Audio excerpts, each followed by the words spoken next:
Here lies interred the body of Mrs. Susanna Smith, wife of Captain John Smith, who departed this life December 26, 1781, aged 82.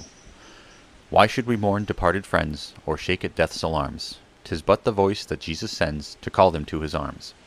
Are we not tending upward too, as fast as time can move? Nor would we with the hours more flow, to keep us from our love. Why should ye tremble to convey their bodies to the tomb? There the dear flesh of Jesus lay, and left a long perfume. The graves of all his saints be blessed, and softened every bed. Where should the dying members rest, but with the dying head? Susanna Kinsman was born here in Ipswich, Massachusetts Bay Colony in 1700 to Joseph Kinsman and Susanna Dutch.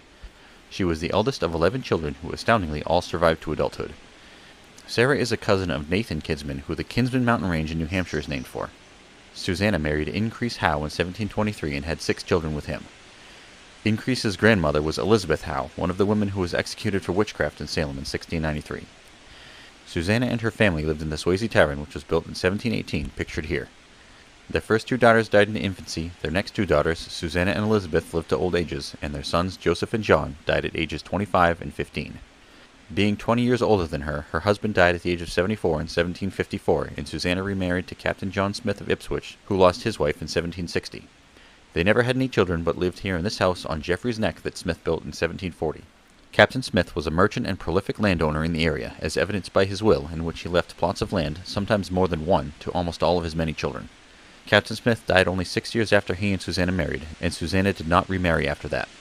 I don't know who Susanna lived with in her final years, but she is buried here in the cemetery with both of her husbands, her daughter Susanna, and her sons Joseph and John.